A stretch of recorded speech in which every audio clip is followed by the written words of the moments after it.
Edu পরিবারের পক্ষ থেকে তোমাদের সবাইকে স্বাগত।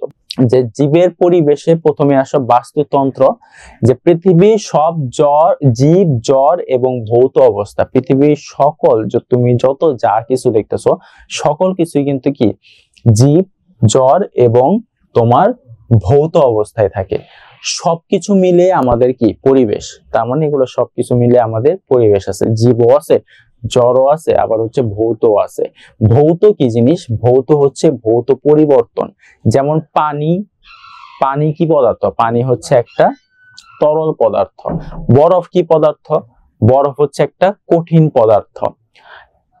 পানি, বরফ এবং পানিটা যখন গ্যাসীয় অবস্থায় উড়ে যায় সেটাকে বলতেছে বাষ্পীভবন।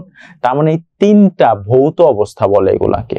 আচ্ছা, কেউ একজন বলো যে আজকের পেজ নাম্বারটা কত? এটা টোটালি লাস্টের অধ্যায়, 12 নাম্বার অধ্যায়। সো শর্ট সিলেবাসদের আছে এবং সাথে করে কিছু মানুষের অর্ধবার্ষিকীও আছে। সো আমরা সবকিছু মিলে আসলে এই চ্যাপ্টারটা নিছি। আচ্ছা, 284 পেজ, 284 পেজ অথবা 279 পেজ, 284 পেজে হওয়ার সম্ভাবনা অনেক বেশি। ওকে, তাহলে সবুজ উদ্ভিদ বায়ু থেকে কার্বন ডাই অক্সাইড এবং মাটি থেকে পানি সংগ্রহ করে সালোক সংশ্লেষণ প্রক্রিয়ায় তাদের প্রধান খাদ্য কার্বোহাইড্রেট, যেটাকে বলতেছে শর্করা তৈরি করে এবং অক্সিজেন ত্যাগ করে, এটা আমরা জানি। বুজ অণুজীব এই দুই ধরনের উদ্ভিদে মাটি বা পানি থেকে কিছু খনিজ লবণ খাদ্য হিসাবে গ্রহণ করে। অণুজীব কি? আমরা কি জানি অণুজীব কি? আমাকে একটু বলো তো অণুজীবের একটা উদাহরণ। অণুজীব,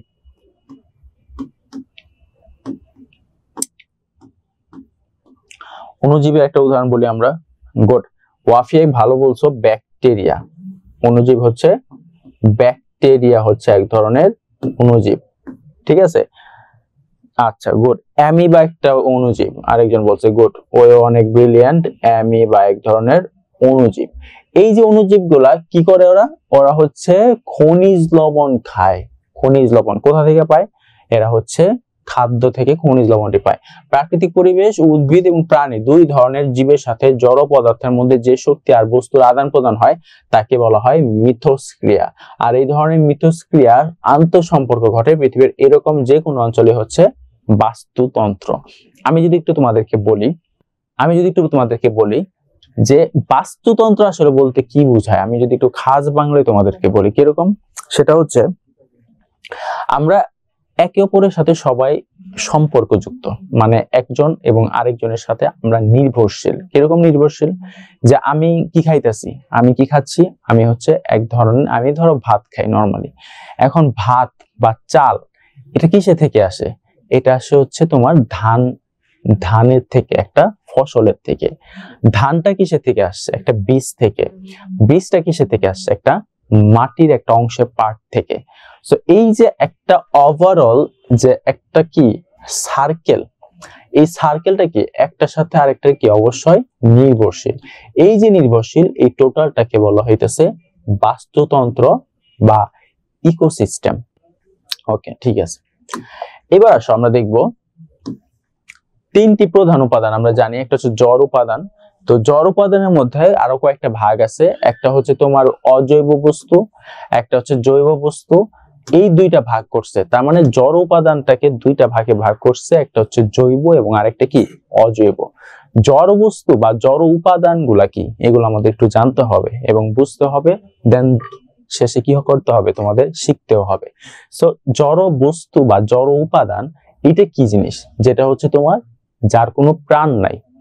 এটা তো আমাদের নর্মাল মানে বললাম যে জড় যে উপাদানটা, এইটার কোনো নির্দিষ্ট কোনো প্রাণ নাই, এবং প্রাণ যেহেতু নাই তাদের নিউক্লিয়াসও নাই। আমরা পড়ছি নিউক্লিয়াস কি জিনিস, ঠিক আছে। সো পরিবেশের জড় পদার্থগুলো জীব উপাদানের জন্য বাসস্থান নির্মাণ করে, শ্বসনের জন্য অক্সিজেন যোগায় এবং বেশ কিছু পুষ্টি উপাদান এবং সরবরাহ করে। আচ্ছা, আমরা যে বিভিন্ন ধরনের দেখবা যে তোমার এই যে উদ্ভিদগুলা আছে, এই উদ্ভিদগুলা কি খায়? যেমন ধরো ছত্রাক, ছত্রাকের কি খাবার জানো? তোমরা কি কি জানো ছত্রাক কি খায়? বা শৈবাল, কেউ কি জানো? যদি জানো আমাকে একটু জানাও যে ছত্রাক বা শৈবাল এরা কি খায়। এরা আসলে মানে ওইরকম কিছু খায় না, এরা হচ্ছে পরজীবী, মানে পরের অধীনে হচ্ছে খায় এরা। যেমন ধরো যে এরা হচ্ছে সালোক সংশ্লেষণ প্রস্তুতির আমরা অনেকেই জানি যে সূর্য আলোক থেকে যেভাবে তারা কি করে বড় হয় সেটা হচ্ছে সালোক সংশ্লেষণ পদ্ধতির মাধ্যমে। ঠিক আছে, আচ্ছা মৃতজীবী, হ্যাঁ ঠিক আছে। এরপর আসো জড় উপাদান, বলছে যে বাস্তুতন্ত্রের সকল জড় উপাদানকে আবার অজৈব এবং জৈব এই দুইটা ভাগে ভাগ করছে। যেমন অজৈব কি, পানি, বায়ু ও মাটিতে অবস্থিত খনিজ পদার্থ, অর্থাৎ যেসব পদার্থ কোনো জীবদেহ থেকে আসেনি বরং জীবের উদ্ভবের আগেই পরিবেশে ছিল সেগুলো বাস্তুতন্ত্রের অজৈব উপাদান বলে। যেমন ক্যালসিয়াম, পটাশিয়াম, লৌহ, এইগুলা হচ্ছে এক একটা অজৈব বস্তু। নাইট্রোজেন, এগুলা কিন্তু পৃথিবী হওয়ার আগেই কিন্তু ছিল। আমরা বিগ ব্যাং থিওরি অনেকের নাম শুনছি, বিগ ব্যাং থিওরি এক ধরনের বিস্ফোরক হয়। এখন এই যে এক ধরনের যে বিস্ফোরক হয়েছিল, কি জন্য হয়েছিল? কারণ তখন ওই সময়ে নাইট্রোজেন, হিলিয়াম, তারপর হচ্ছে তোমার লিথিয়াম, পটাশিয়াম, লৌহ জাতীয় কিছু জিনিস ছিল, সব একসাথে মিক্স আপ হয়েছিল। হওয়ার পর এক সময় একটা সংঘর্ষ হয় এবং এখানে ঘর্ষণ হয়। ঘর্ষণ হওয়ার ফলে ওইখান থেকে তোমার এক ধরনের বাষ্পীভূত হয়, এবং এই যখন বাষ্পীভূত হয় তখন একটা ফাঁকা স্থানে জায়গা হয় যেটার নাম দিছে হচ্ছে পৃথিবী। এটাকে বলা হইতেছে বিগ ব্যাং থিওরি। এই যে বিগ ব্যাং থিওরি যেটা আছে, বিগ ব্যাং থিওরি কিন্তু পৃথিবী হওয়ার আগে এই উপাদানগুলো অবশ্যই ছিল পৃথিবীতে। ক্লিয়ার? এগুলোকে বলা হইতেছে সবই অজৈব বস্তু। বুঝছো নাকি না একটু আমাকে জানাও। ওকে ঠিক আছে। আচ্ছা আমি আরেকবার বলতেছি শাফিনের জন্য, শাফিন বলতেছে আরেকবার। অজৈব বস্তু কি বলছে? অজৈব বস্তু যেগুলো হচ্ছে তোমার পানি, বায়ু, মাটিতে অবস্থিত খনিজ পদার্থ, যেগুলো খনিজ পদার্থ থাকে মাটির নিচে। এই যে খনিজ পদার্থ যেগুলো থাকতেছে, এইগুলো থাকার ফলে জীবদেহ থেকে আসেনি, এগুলো কোনো সময়ে এগুলা জীবদেহ থেকে আসেনি, এগুলো আসছে হচ্ছে তোমার পরিবেশ থেকে, আগের পরিবেশ থেকে। এই যে আগের পরিবেশ থেকে যে আসছে এটাকে বলতেছে হচ্ছে অজৈব বস্তু। এবং এই আগের পরিবেশ থেকে কি কি আসছে? আসছে হচ্ছে তোমার পটাশিয়াম, আসছে লৌহ, আসছে নাইট্রোজেন, আসছে অক্সিজেন এবং আসছে কার্বন ডাই অক্সাইড। এই সকল কিছু মিলে এগুলোকে বলা হইতেছে অজৈব বস্তু। ক্লিয়ার শাফিন, তুমি ক্লিয়ার? ওকে ঠিক আছে। এবার আসো জৈব বস্তু কি? উদ্ভিদ এবং প্রাণীর বর্জ্য পদার্থ, উদ্ভিদ এবং প্রাণীর বর্জ্য পদার্থ বা এসব জীবের মৃতদেহ থেকে, তার মানে একটা মানুষ মারা গেছে বা একটা পশু মারা গেছে বা একটা উদ্ভিদ মারা গেছে, যাওয়ার পর যেসব জড় বস্তু বাস্তুতন্ত্রে যোগ হয় তাদের বলা হয় জৈব উপাদান। তার মানে বাস্তুতন্ত্রে যেগুলা যোগ হবে, যেগুলা থাকবে, ওইগুলাকে বলা হচ্ছে জড় উপাদান। এবং অবশ্যই কি করতে হবে, কি থাকতে হবে? সেটা থাকতে হবে উদ্ভিদ এবং প্রাণী, এই দুইটা জিনিস থাকতে হবে। এবং এই দুইটা জিনিসের বর্জ্য পদার্থ মানে কি? যেগুলা পচনশীল, পচে যায়। ঠিক আছে? আচ্ছা কোন চ্যাপ্টার পড়াচ্ছি? এটা হচ্ছে 12 নম্বর চ্যাপ্টার তোমাদের, সেটা হচ্ছে জীবের পরিবেশ, এটার উপর। এগুলো সচরাচর হিউমাস নামে পরিচিত থাকে। হিউমাসের উপাদানের মধ্যে রয়েছে ইউরিয়া, উদ্ভিদ এবং প্রাণীর বিভিন্ন কোষ, টিস্যু, অঙ্গ, এগুলা। যেমন ধরো আমরা যখন মারা যাওয়ার পরে আমাদের মানে মুসলিম দেশে বা মুসলিম যারা থাকে, মুসলমান, তাদেরকে হচ্ছে তোমার কবর দেওয়া হয়। সেখান থেকে দেখা গেছে যে আস্তে আস্তে আমাদের বডিটা কিন্তু পচতে থাকে, পচনশীল হয়। যখন পচনশীল হয়ে যায় তখন আমাদের বডিতে যে হাড্ডি বা হাড়গুলা ছিল, ওই হাড়গুলা কিন্তু আস্তে আস্তে তোমার কি হয়ে যায়, ভেঙে যায় এবং নরম হয়ে যায় এবং এক পর্যায়ে ওটা মাটির সাথে মিশে যায়। এই যে মাটির সাথে যখন মিশে যায় তখনই মূলত তৈরি হয় ইউরিয়া। এবং এই ইউরিয়া কিন্তু শুধুমাত্র যে হাড়ের থেকে হয় তা না, আমাদের দেহের ভিতরে কোষ থাকে, চামড়া থাকে, টিস্যু থাকে, বিভিন্ন অঙ্গ থাকে। এই অঙ্গগুলা পচতে এক পর্যায়ে হচ্ছে মাটির সাথে মিশে বিভিন্ন ধরনের ইউরিয়া এগুলা কি হয়, উৎপন্ন হয়। এগুলাকে বলতেছে হচ্ছে তোমার কি, এগুলোকে বলতেছে জৈব বস্তু। সো জৈব বস্তুগুলো কি অবশ্যই পচনশীল এবং এটা একটা মৃত ব্যক্তি বা মৃত উদ্ভিদের লাগবে। আচ্ছা হিউমাস মানে কি? আচ্ছা হিউমাস বলতে এখানে কোথায় বুঝাইছে হিউমাস? হিউমাসের উপাদানের মধ্যে আছে। আচ্ছা হিউমাস মানে হচ্ছে মানুষ, হিউম্যান বলে না, ওইটাই হচ্ছে এক ধরনের হিউমাস। সাদিয়া আক্তার তোমার কোশ্চেন ছিল, ওকে ঠিক আছে। ভৌত উপাদান কি? পরিবেশে সূর্যালোকের পরিমাণ, তাপমাত্রা, বায়ুতে জলীয় বাষ্পের পরিমাণ, বায়ুর চাপ এবং বায়ু প্রবাহ, ভূপৃষ্ঠ বা সমুদ্র পৃষ্ঠ থেকে গভীরতা এবং উচ্চতা ইত্যাদি বস্তু উপাদানকে বলা হইতেছে তোমার ভৌত উপাদান। তার মানে এখানে কিন্তু সবকিছুই তোমার কি আছে, আবহাওয়া রিলেটেড, যেমন তাপমাত্রা একটা আবহাওয়া রিলেটেড। তারপর হচ্ছে বায়ুতে জলীয় বাষ্প এক ধরনের কি একটা আবহাওয়া রিলেটেড। তারপর হচ্ছে বায়ুর চাপ, মানে হচ্ছে প্রেসার বলতেছে, উইন্ড প্রেসার, বায়ুর চাপ, এটাও কিন্তু এক ধরনের ভৌত উপাদান। তারপর আসে হচ্ছে বায়ু প্রবাহ, হ্যাঁ, উইন্ড ডিরেকশন, প্রবাহ, এগুলাকে প্রত্যেকটাকে ইন্ডিভিজুয়ালি এক একটা ভৌত উপাদান বলা হয়। সো ভৌত উপাদানগুলা কি কি আমরা মনে রাখতে পারবো, যে যেগুলা আমাদের আবহাওয়া রিলেটেড, যেমন ধরো যে সূর্যালোকের পরিমাণ, তারপর হচ্ছে তাপমাত্রা, বায়ুতে জলীয় বাষ্প, বায়ু প্রবাহ, এগুলা সবই হচ্ছে তোমাদের ভৌত উপাদান। বুঝতে পারছো? আমাকে একটু জানাও তো তোমরা বুঝতে পারছো নাকি। ঠিক আছে, এবার আসো জীবজ উপাদান। জীবজ উপাদান কি বলছে? পরিবেশের বাস্তুতন্ত্রের সক্রিয় উপাদান, এরাই তাদের মাধ্যমে পরিবেশে বিভিন্ন পরিবর্তন আনে। পরিবেশের ওই জীবজ উপাদানগুলো প্রধানত আবার তিন প্রকার, এটা হচ্ছে ইম্পর্টেন্ট। একটা হচ্ছে উৎপাদক, একটা হচ্ছে, এবার আমরা কিন্তু মেইন পারপাসে চলে আসতেছি, মেইন পারপাস। একটা হচ্ছে উৎপাদক, একটা হচ্ছে খাদক, আর একটা হচ্ছে বিয়োজক। আচ্ছা, যদি সোজা বাংলায় বলি তিনটার মধ্যে পার্থক্য কি যদি বলা হয়, আমি একটু তোমাদেরকে বোর্ডে একটু দেখাই। কি কি বললাম আমরা? উৎপাদক, খাদক এবং বিয়োজক। তো উৎপাদক, খাদক এবং বিয়োজক, এই তিনটা আমরা যদি পার্থক্য আমরা জানতে চাই, উৎপাদক মানে হচ্ছে নিজে খাবার তৈরি করে, নিজে খাবার তৈরি করে। এখন নিজে খাবার সেটা তৈরি করতেও পারে, আবার সেটা সূর্যালোকের মাধ্যমেও খাবারটা তৈরি করতে পারে, এটাকে বলা হচ্ছে উৎপাদক।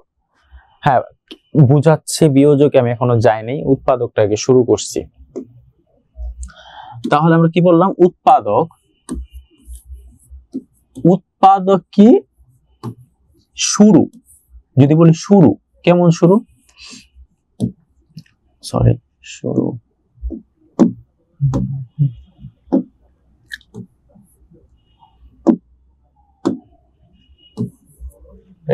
কেন?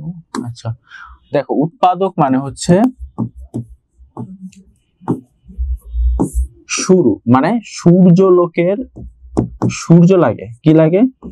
সূর্য। এখন সূর্য যখন লাগে তার মানে কি? সালোক সংশ্লেষণ। সূর্য থেকে কি পাই আমরা? সালোক সংশ্লেষণের মাধ্যমে, সালোক সংশ্লেষণের মাধ্যমে কি করে? সালোক সংশ্লেষণের মাধ্যমে খাদ্য উৎপন্ন করে। এরকম একটা উদাহরণ যদি দেই, সেটা হচ্ছে ঘাস। সেটা কি? ঘাস। ঘাস, ঠিক আছে? ঘাস হচ্ছে একটা উৎপাদক, তার মানে আমরা ঘাস হিসেবে উৎপাদক পাইলাম। এখন উৎপাদকের পর কি বললাম আমরা? খাদক। খাদক মানে হচ্ছে ভক্ষ, ভক্ষুক, মানে যে খাবারটা খায়। খাদক বলে না যে তুই বড় খাদক, তো এই খাদকটা কি? যে খায়। এখন কে খায়? ধর আমরা যদি ঘাসের সাথে যদি তুলনা করি, ঘাসটা কে খায় বলতো? ঘাসটা কে খায়? হ্যাঁ, গোট, তার মানে গরু, ঠিক আছে? কাউ, গরু। তার মানে আমরা যদি বলি যে উৎপাদকের একটা উদাহরণ, সেটা হচ্ছে ঘাস। এখন ঘাসকে কে খায়? গরু খায়। এখন গরুই কি শুধু খায়? সেখানে তোমার ছাগল আছে, ভেড়া আছে, প্রচুর আছে এরকম প্রাণী, তো তারাও কিন্তু ঘাসে খাইতে পারে। তবে গরু খাচ্ছে, এজন্য এটাকে বলতেছে খাদক। হ্যাঁ, এখন ঘাস ফড়িংও খায়, এক একটা এক এক রকম। এগুলা যে টোটাল যে প্রসেস, এগুলাকে বলা হইতেছে খাদ্য জাল। কি বলে? খাদ্য জাল। খাদ্য জাল তোমরা অনেকেই ক্লাস 5-এও পড়ছো, খাদ্য জাল 5-এ পড়ছো, যে খাদ্য জাল কি, খাদ্য শৃঙ্খল কি, এগুলো আছে তোমাদের, অতটা মানে কঠিন বিষয় না জিনিসগুলা। আচ্ছা, এবার লাস্টে আসো বিয়োজক। বিয়োজক যদি বলি, সেটা বিয়োজক বলতে বোঝায় হচ্ছে মারা যাওয়া, তার মানে মৃত্যুর পরের ঘটনাই হচ্ছে তোমার বিয়োজক। মৃত্যুর পরের ঘটনা কেমন হইতে পারে? যেমন ধরো গরু মারা গেছে, এখন মারা যাওয়ার পর তার পচনশীল আছে, কি আছে? পচনশীল। পচনশীল মানে কি, সে পচে যাবে মাটির নিচে যখন থাকবে সে পচে যাবে। যখন পচে যাবে তখন এই পচনশীল থেকে হয়ে যাবে ব্যাকটেরিয়া। ব্যাকটেরিয়া দেখা দিতে পারে, অ্যামিবা দেখা দিতে পারে, আরো বিভিন্ন ধরনের ছত্রাক দেখা দিতে পারে। ঠিক আছে, তার মানে আমরা বললাম যে বিয়োজকটা হচ্ছে মাটির সাথে সবসময় সংস্পর্শে আসবে, মাটির সাথে সবসময় থাকবে, মাটির সাথে সংস্পর্শে আসবে, এটাকে বলা হইতেছে বিয়োজক। এবং ওইখান থেকে তোমার ব্যাকটেরিয়া, অ্যামিবা অথবা ছত্রাকে পরিণত হবে। হ্যাঁ ঠিক আছে রুবাইয়া, তুমি গুড হবে, সেটাকে বলতেছে বিয়োজক। সো এই পর্যন্ত। এবং এই যে বিয়োজক যেটা, এখান থেকে কিন্তু সার উৎপন্ন হয়। আরেকটা বলতেছি কথা, কি উৎপন্ন হয়? সার উৎপন্ন হয়। বিভিন্ন ধরনের ইউরিয়া সার যেগুলো আছে এখান থেকে কিন্তু উৎপন্ন হয়। সো এতটুকু তোমরা বুঝতে পারছো যে উৎপাদক, খাদক এবং বিয়োজক কি জিনিস। ওকে, বুঝার কথা। ঠিক আছে, এবার আমরা আবার স্লাইডে যাই। দেখো এইগুলো একটু পড়বো আমি, যেগুলা বলছি যে এই যে দেখো খাদক কি বলছে, যে কাক, শকুন, শিয়াল, হায়না ইত্যাদিদের নাম দেওয়া হয়েছে আবর্জনা ভক্ষক বা খাদ্য ভক্ষক, এগুলো একটু দেখবা। তারপরে যে বাস্তুতন্ত্রে যেগুলো আমি একটু আলোচনা করছি এগুলো এখানে দেওয়া আছে। বাস্তুতন্ত্রের তিনটা ভাগ, একটা হচ্ছে জড় উপাদান, ভৌত উপাদান, জীব উপাদান, এটা আমি আলোচনা করছি। দেন জড় উপাদান আবার দুই প্রকার, একটা হচ্ছে অজৈব বস্তু, একটা হচ্ছে জৈব বস্তু। অজৈব বস্তু কি এবং জৈব বস্তু কি এটাও কিন্তু আমরা আলোচনা করছি। দেন জীব উপাদানের মধ্যে আবার তিনটা পড়ছে, একটা হচ্ছে উৎপাদক, একটা হচ্ছে খাদক, একটা হচ্ছে বিয়োজক। এখন খাদকের ভিতরে আমরা পড়বো হচ্ছে তিনটা পার্ট, একটা হচ্ছে তৃণভোজী যেটা বলতেছে প্রথম স্তরের খাদক, একটা বলতেছে হচ্ছে মাংসাশী। আচ্ছা, আমার সাউন্ড কি ক্লিয়ারলি শুনতে পারতেছো নাকি একটু বলো তো সবাই, সবাইকে আমার সাউন্ড ক্লিয়ারলি শুনতে পারতেছো?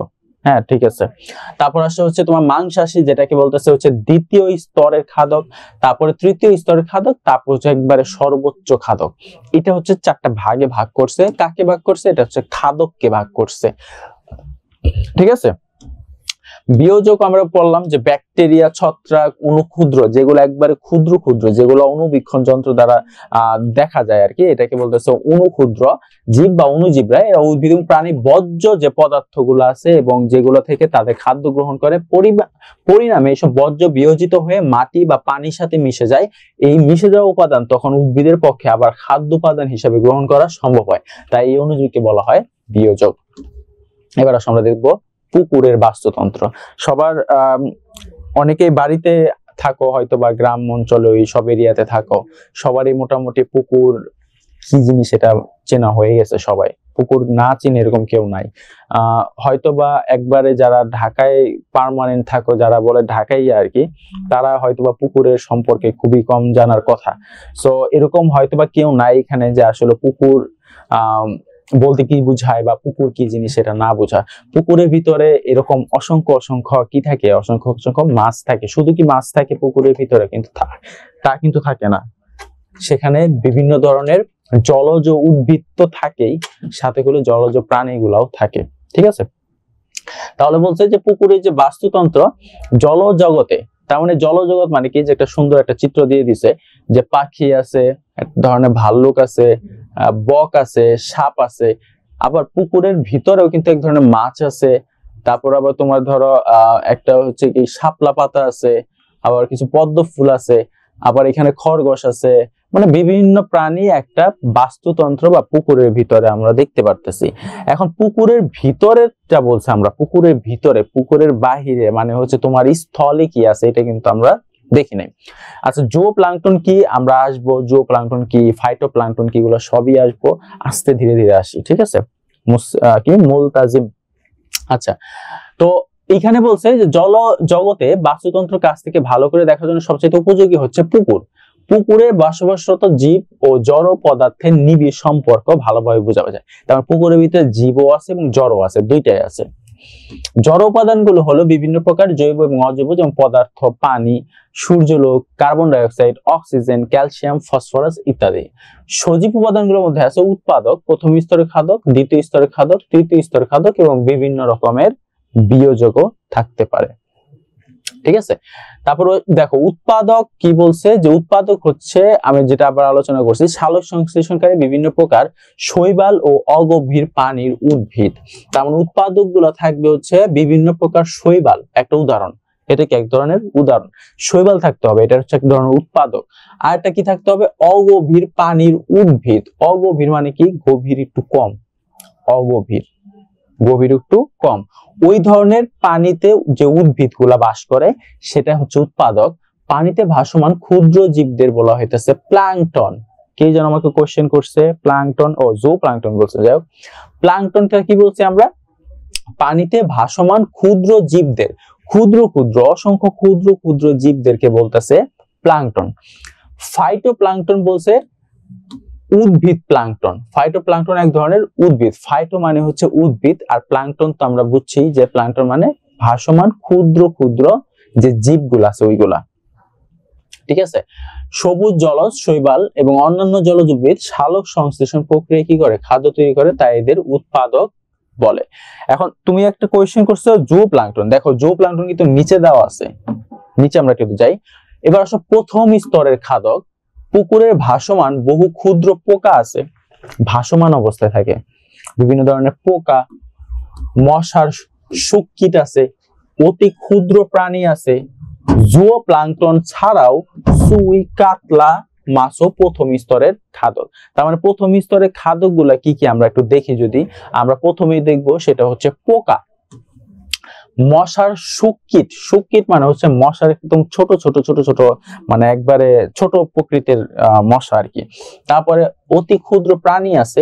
জুও প্লাঙ্কটন মানে ক্ষুদ্র ক্ষুদ্র একটু মানে ছোট ছোট ছোট ছোট মশার মতো করে আরেকটা জাত, এটাকে বলতেছে জুও প্লাঙ্কটন অথবা উদ্ভিদ বলতে পারো। কাতলা মাছও প্রথম স্তরের খাদক। তার মানে প্রথম স্তর খাদক হলে কি বুঝতে পারছি কি কি, একটু জানাও তো, প্রথম স্তর খাদ্যগুলোকে আমরা বুঝতে পারছি। জো প্লাঙ্কটন ক্ষুদ্র প্রাণীদের জো প্লাঙ্কটন বলে, তার মানে ক্ষুদ্র ক্ষুদ্র প্রাণীদেরকে বলা হইতেছে জো প্লাঙ্কটন। তার মানে ক্ষুদ্র যারা প্রাণীগুলো আছে এগুলোকে বলা হইতেছে জো প্লাঙ্কটন। আচ্ছা, এই খাদ্যগুলো নিজেরা খাদ্য তৈরি প্রস্তুত করতে পারে না, তাই সরাসরি উৎপাদককে ভক্ষণ করে বেঁচে থাকে।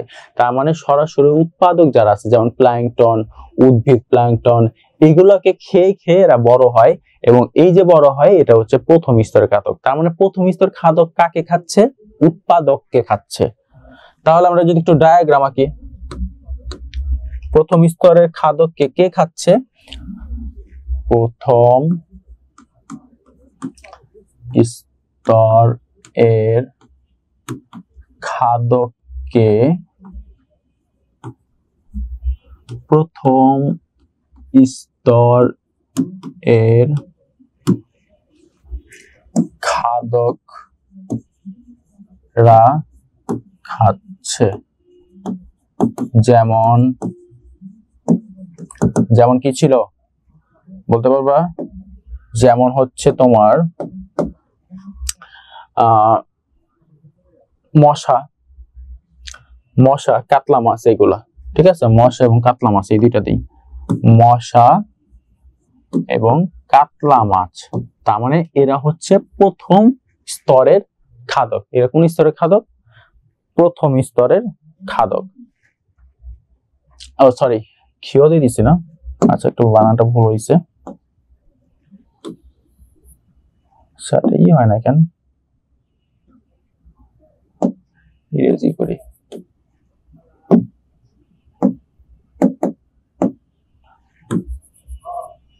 আচ্ছা, এটা সমস্যা হয়েছে, যাই হোক, ওটা প্রথম স্তরের খাদক হবে। ঠিক আছে, ফার্স্ট লেভেল বলা হয়, এটাকে বলা হইতাছে ফার্স্ট লেভেলের খাদক। তার মানে প্রথম স্তরের খাদক। এতটুকু বুঝতে পারছো তোমরা, একটু জানাও।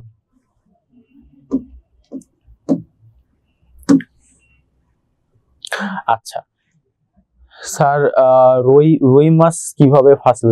রুই মাছ না, কাতলা মাছ, কাতলা মাছ। তোমাদের বইয়ে হয়তো বা কাতলা মাছও দেওয়া আছে। ঠিক আছে, মানে কাতলা, ছোট ছোট কাতলা, অত বড় না। আচ্ছা, এবার আসো দ্বিতীয় স্তরের খাদক, ছোট মাছ, কিছু জলজ পতঙ্গ, ব্যাঙ থাকবে প্রভৃতি দ্বিতীয় স্তরের খাদক। এরা নিজের খাদ্য প্রস্তুত করতে পারে না, তাই উৎপাদকের খাদ্য, তাই উৎপাদক খাদ্য হিসেবে সরাসরি গ্রহণ করতে পারে না। এরা প্রথম স্তরের খাদ্যকে খাদ্য হিসেবে গ্রহণ করে।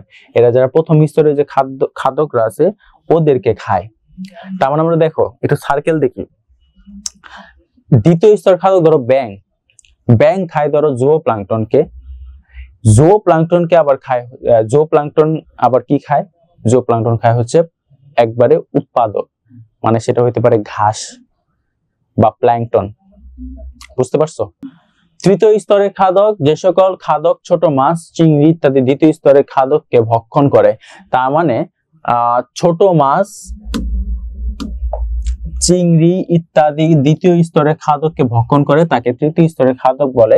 যেমন শোল মাছ, বোয়াল মাছ, চেটকি, বড় মাছ, বক, এগুলো সবই হচ্ছে কি তোমার তৃতীয় স্তরের খাদক।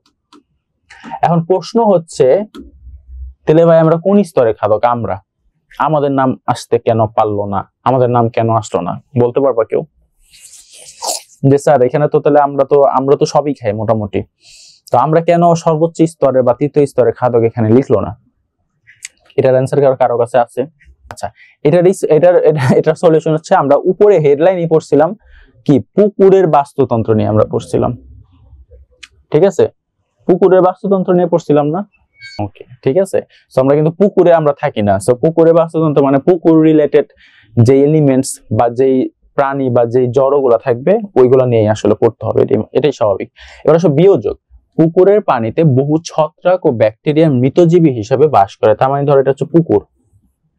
এখন এই পুকুরের ভিতরে কিন্তু অনেক মৃতজীবী মৃতজীবী মানে ধরো একটা চিংড়ি মাছ ধরো মারা গেল, চিংড়ি মাছ কি করছে, চিংড়ি মাছ কি করছে, মারা গেছে। চিংড়ি মাছ যখন মারা গেছে এদের বিয়োজক বলে। চিংড়ি মাছটা যখন মারা গেছে তখন হচ্ছে পুকুরে দেখবা একবারে নিচের স্তরে এগুলা জমা হয়, নিচের স্তরে ওই মারা যাওয়া অংশগুলো কি হয়, জমা হয়। ভাসমান পানির তলায় কাদার মধ্যে এরা বাস করে, অনেক সময় ভাসমান কাদার মধ্যে ওরা বাস করতে পারে। এরা জীবিত বা মৃত প্রাণীদের আক্রমণ করে এবং পচনে সাহায্য করে। এরা হচ্ছে পচনের বেশিরভাগই সাহায্য করে হচ্ছে এইসব বিয়োজক। আচ্ছা, এবার আসলে খাদ্য শিকল বা খাদ্য শৃঙ্খল। এখানে একটা কথাই আসে তোমাদের চিত্রে যদি বলা হয় উৎপাদক, ফার্স্টে উৎপাদক। আচ্ছা দাঁড়াও, উৎপাদক দেখো, উৎপাদক হিসাবে আমরা দেখছিলাম কি ঘাসকে, এখানে কি এটা একটা ঘাস। এখন ঘাসকে কে খাইতেছে? ঘাস খাইতেছে হচ্ছে এটা ধরো ঘাস ফড়িং, ঘাস ফড়িং। তোমাদের বইয়ের মধ্যে এই উদাহরণটা দেওয়া আছে, চিত্র সহ দেওয়া আছে। হ্যাঁ, ব্যাংকটা দেখতে কিউট, অনেক কিউট, থ্যাংক ইউ। ঘাসকে কে খাচ্ছে? ঘাস ফড়িং। এখন এই যে কিউট যে ব্যাং, এই কিউট ব্যাংটা আবার কি করলো? কিউট ব্যাং খেয়ে ফেললো একটা কিউট ঘাস ফড়িংকে। শুধু কি ব্যাংটাই কিউট, ঘাস ফড়িংটাও কিন্তু কিউট। সো এইখানে কিউট যে ব্যাং আছে, এই যে কিউট যে ব্যাং আছে, এই কিউট ব্যাং খেয়ে ফেললো কিউট ঘাস ফড়িংকে, তাই না? হ্যাঁ, এটা ক্লাস 4 এর পড়া এগুলা। আবার তৃতীয় স্তরে খাদক সাপটা দেখো কিভাবে জিহ্বা বের করছে। সাপ আবার অতটাই না, সাপ আবার খাচ্ছে হচ্ছে ব্যাংকে, এই সাপরে আবার খাইতেছে ঈগলে। সো দেখো এই যে একটার সাথে আরেকটা যে তোমার সামঞ্জস্য, একটার সাথে আরেকটা যে নির্ভরশীল, এই নির্ভরশীলটাইকে বলা হইতেছে খাদ্য শৃঙ্খল। খাদ্য শৃঙ্খল, ঠিক আছে। এখন আমার কথা হচ্ছে যে ধরো সাপের পরিমাণ কমে গেল, এখন সাপটি যে খাবে, কে খায়? ঈগল। এখন ঈগল কি সাপ আদৌ খাইতে পারবে তখন? বা খাইতে পারলেও দেখবা যে সাপ কমে যাওয়ার কারণে ঈগলের খাওয়াতে সমস্যা হচ্ছে, না? তাই তো। এই চিত্রটা কি বুঝতে পারছো তোমরা যে কিভাবে উৎপাদক, তারপরে হচ্ছে ঘাস ফড়িং, তারপরে হচ্ছে ব্যাং, কিউট ব্যাং, তোমাদের কিউট সাপ, ঈগল। এই জিনিসগুলো কি তোমরা বুঝতে পারছো যে কিভাবে একজনের সাথে আরেকজন নির্ভরশীল, খাবারের তালিকার দিক থেকে আর কি, মানে সবাই খালি খাই খাই একটা অবস্থা, বুঝছো? মানে অবক্ষেত্রেও এটা খাইতেছে। সাপের বিষ ঈগলের শরীরে কাজ করে না, এটা আমি জানি না ভাই, আমি কোনো ওই যে সাপ পালক না যে আমি জানো। আচ্ছা, এবার দেখো শিকারজীবী খাদ্য শৃঙ্খল কি? যে খাদ্য শৃঙ্খলে প্রথম স্তরের খাদক আকারে সবচেয়ে ছোট থাকে এবং পর্যায়ক্রমে উপরের স্তরে খাদকেরা নিচের স্তরে খাদ্যগুলো শিকার করে খায়, সেটাকে বলা হইতেছে শিকারজীবী খাদ্য শৃঙ্খল। বুঝা গেছে? তার মানে পর্যায়ক্রমে খাইতে হবে। এখানে যেরকম চিত্রটার মাধ্যমে দেখছি যে ঈগল কখনো কিন্তু ঘাস ফড়িং রে অ্যাটাক করে না বা অ্যাটাক করে না। ঈগল কখনো কিন্তু ব্যাং রে টোটালাইসে অ্যাটাক করবে না। সে আগে কি করবে? সে আগে সাপ যদি থাকে আশেপাশে, ছোট ছোট সাপ বা অত বড় না, তাকে আগে অ্যাটাক করবে। সাপ আবার কি করতেছে? ব্যাং রে অ্যাটাক করতেছে। ব্যাং আবার কি করতেছে? ঘাস ফড়িং রে অ্যাটাক করতেছে। এই যে একটার সাথে আরেকটার সাথে যে নির্ভরশীল, হ্যাঁ ফানি আছে, থ্যাংক ইউ। এই যে আমি একটার সাথে আরেকটার সাথে যে নির্ভরশীল, এটাই হচ্ছে এক ধরনের তোমার খাদ্য শৃঙ্খল। এবং এই যে পর্যায়ক্রমের যে তোমার ধারা চলতেছে, এই পর্যায়ক্রমিক ধারাকে বলা হইতেছে শিকারজীবী খাদ্য শৃঙ্খল। পরজীবী যে খাদ্য শৃঙ্খল, পরজীবী উদ্ভিদ ও প্রাণী অধিকাংশ ক্ষেত্রে নিজেদের চেয়ে বড় আকারের পোষকদের থেকে খাদ্য গ্রহণ করে। কোন কোন ক্ষেত্রে একটি পরজীবীর উপর আরেক ধরনের ক্ষুদ্রতর পরজীবী তার খাদ্যের জন্য নির্ভরশীল হয়। এই ক্ষেত্রে খাদ্য শৃঙ্খলের প্রথম ধাপে সবসময় সবুজ উদ্ভিদ নাও থাকতে পারে, সেক্ষেত্রে শিকলটি অসম্পূর্ণ থাকে। যেমন দেখো মানুষ, মশা এবং ডেঙ্গু ভাইরাস। তার মানে এটা আমি বলতেছি এরকম যে মশা যে আছে, মশা কামড় দিচ্ছে, ধরো কামড় দেওয়ার পরে কিন্তু এখান থেকে ডেঙ্গু ভাইরাস হইতেছে, ভাইরাস এক ধরনের। সেই ভাইরাসটা কিন্তু এক ধরনের পরজীবী হিসেবে কাজ করতেছে। ডেঙ্গুরে আবার কিন্তু কেউ মানে মশাকে কিন্তু অন্য কেউ খাইতেছে, ঠিক আছে, কিন্তু মশা এখান থেকে একটা রোগ সৃষ্টি করতেছে, এটাকে বলতেছে ডেঙ্গু ভাইরাস। তো এটাকে বলতেছে পরজীবী খাদ্য শৃঙ্খল। মৃতজীবী খাদ্য শৃঙ্খল কি? জীবের মৃতদেহ থেকে শুরু হয় যে কোনো খাদ্য শৃঙ্খল একাধিক খাদ্য স্তরে বিন্যস্ত হয়, তবে সেরূপ শিকলকে বলা হইতেছে মৃতজীবী। যেমন ধরো সে একজন মারা গেছে, এটা কি? এই উদ্ভিদের নাম কি? সরি, প্রাণীটার নাম কি? পিগ। হ্যাঁ ঠিক আছে, হইতে পারে পিগ। পিগ, আচ্ছা, পিগ মারা গেছে। মারা যাওয়ার পর ওর থেকে ছত্রাকের সৃষ্টি হয়েছে, যেটাকে বলতেছে বিয়োজক। আমি এর আগে পড়াইছিলাম বিয়োজক, ঠিক আছে। এই ছত্রাককে আবার কে খাইতেছে? কেঁচো আর ছত্রাক খায়। সো এটাকে বলতেছে হচ্ছে মৃতজীবী খাদ্য শৃঙ্খল। মৃতজীবী খাদ্য শৃঙ্খল মানে মারা গেছে, সেখান থেকেও খাদ্য পাইতেছে কে? সে হচ্ছে কেঁচো। কিভাবে পাইতেছে? ইনডিরেক্টলি পাইতেছে। ওই কিন্তু ডিরেক্টলি যায় হচ্ছে মৃতদেহের কাছে যায়নি, ওই মৃতদেহতে আস্তে আস্তে ছত্রাকে পরিণত হয়েছে, মানে বিয়োজক জমা হয়েছে, বিয়োজককে কিন্তু আবার খাইতেছে হচ্ছে তোমার কি? কেঁচো। বুঝতে পারছো সবাই? সবাই বুঝতে পারছো নাকি একটু জানাও। ক্লাসের সময় আর মোটামুটি আর 20 মিনিটের মতো আছে, সো ক্লাসটা শেষ করে দিব ইনশাআল্লাহ। আর বেশি টপিক নাই। সো তোমরা কি বুঝতে পারছো নাকি না এতটুকু জানো? সবাই একটু জানো, না পারলে না বুঝতে পারলে আমি আবার লাগলে বুঝাবো। খাদ্য জাল, তারপরও কেউ না বইলো না, কারণ হচ্ছে আচ্ছা একজন পাইছে, আবার বুঝাই, সমস্যা না, আমার বুঝাইতে ভাই প্যারা নেই। দেখো এইখানে বলছে মৃতদেহ যে খাদ্য শৃঙ্খল মারা গেছে, ছত্রাকে পরিণত হয়েছে। কিভাবে হয় সেটাও আমরা জানি। আমাদের মানুষ যদি মারা যায়, সেক্ষেত্রে হাড়ের একটা ক্ষয় হয়, ওইখান থেকে হাড়টা তোমার আস্তে আস্তে আস্তে আস্তে নিস্তেজ হয়ে যায় এবং আমাদের যে মাংস আছে এটা হচ্ছে পচে যায়। যখন পচনশীল হয় তখনই হচ্ছে ওইখানে ছত্রাক সৃষ্টি হয়। এই ছত্রাক যখন সৃষ্টি হয় তখন দেখবা আমাদেরকে বিভিন্ন পোকামাকড় মানে খাচ্ছে আর কি ওই সময়, কারণ ওই সময় হচ্ছে আমরা নিজেরাই তো নিজের ফিল করতে পারি না, স্বাভাবিক। তো সেই ক্ষেত্রে কিন্তু তোমার কি হইতেছে? ওই পচনশীল যেটা আছে ওইটা অবস্থা হয়ে ছত্রাকে পরিণত হচ্ছে এবং ওই অবস্থাতেই তোমার বিভিন্ন পোকামাকড় যারা ওরা মানে খাচ্ছে আর কি। ঠিক তেমনি মৃতদেহের ক্ষেত্রে এই একটা পশুর ক্ষেত্রেও এটা কি করছে? তুলনা দিছে এরকম ভাবে, ঠিক আছে। তারপর খাদ্য শিকল যেটা বলছে, খাদ্য শিকল একত্রিত হয়ে একটি জালের মতো গঠন তৈরি করে, একে খাদ্য জাল বলা হয়। তার মানে কয়েকটি খাদ্য শিকল যখন একত্রিত হয়, একসাথে হয়, সংযুক্ত হয়, সেটাকে বলা হইতেছে খাদ্য জাল। স্থলজ এবং জলজ, তার মানে দুইটা উপায় থাকবে। একটা হচ্ছে স্থলেও থাকবে, আবার জলজও থাকবে। স্থলও থাকবে, জলজও থাকবে। এই দুইটা যখন একসাথে ঘটবে, এটাকে মূলত বলতেছে তোমার খাদ্য জাল। যেটাকে বলতেছে পুকুরের বাস্তুতন্ত্র। উদাহরণটি থেকে একটা বিষয় এখানে তুলে ধরছে। প্রথমে আছে শৈবাল।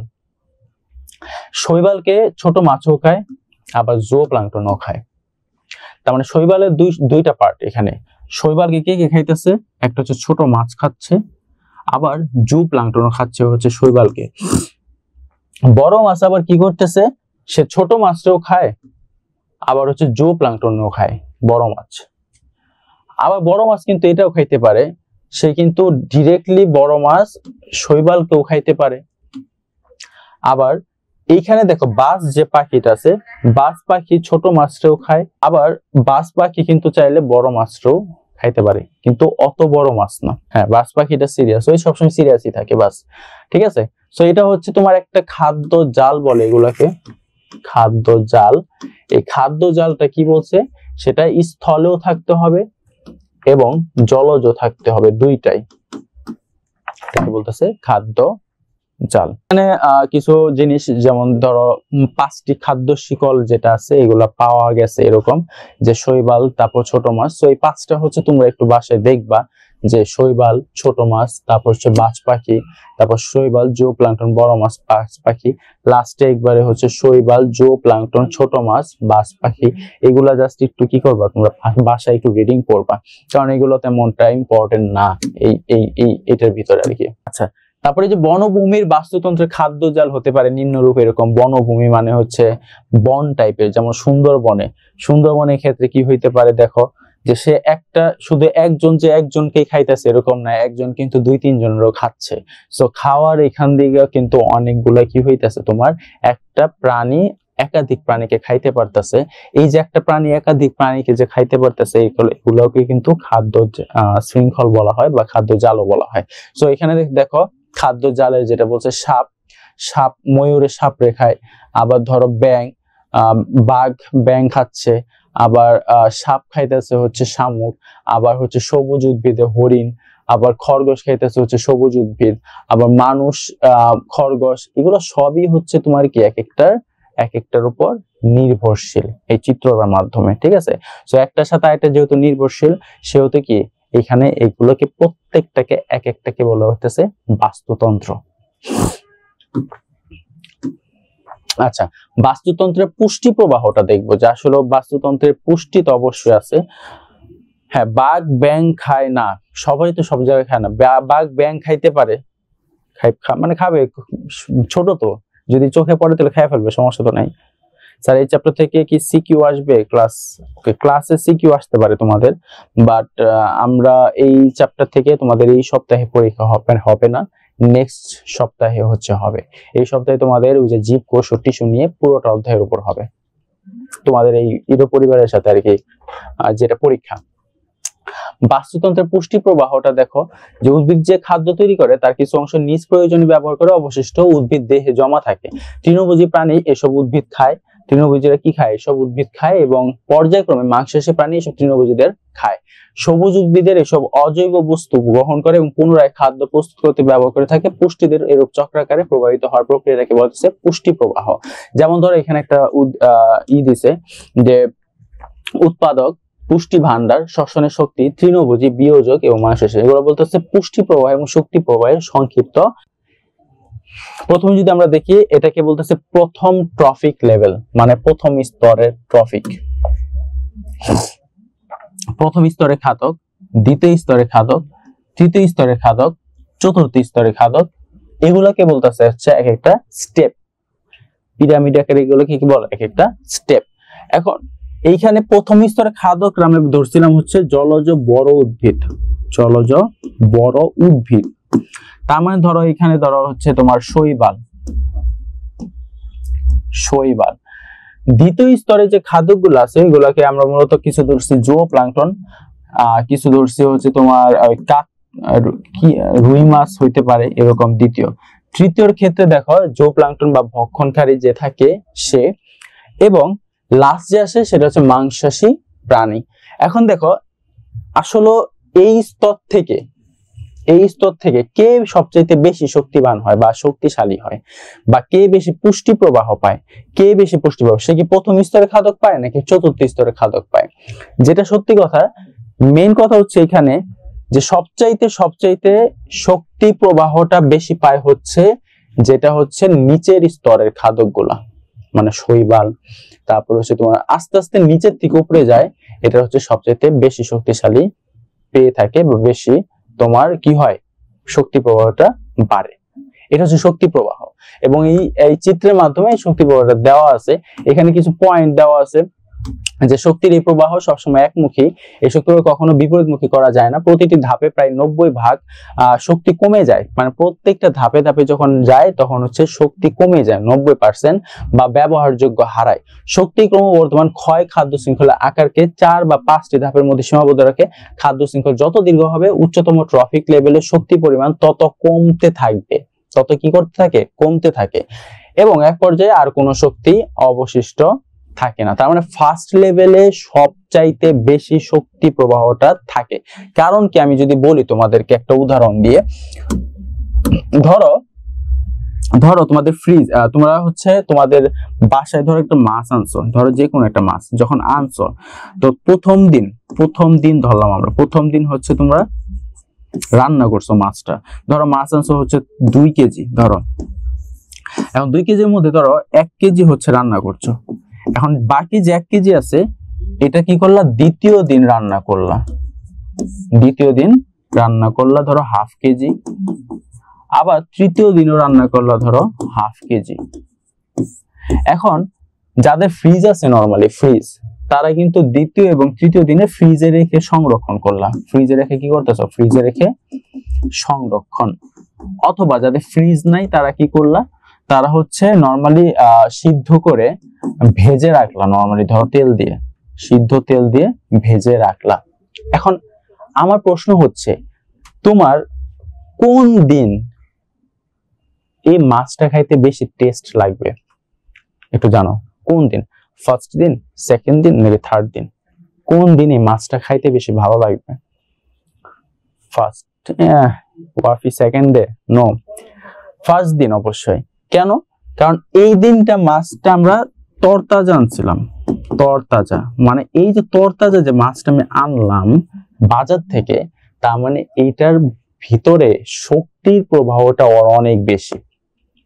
যেহেতু শক্তির প্রবাহটা অনেক বেশি, এই জন্য আমার খায়া মজা পাইছি প্রথম দিনে।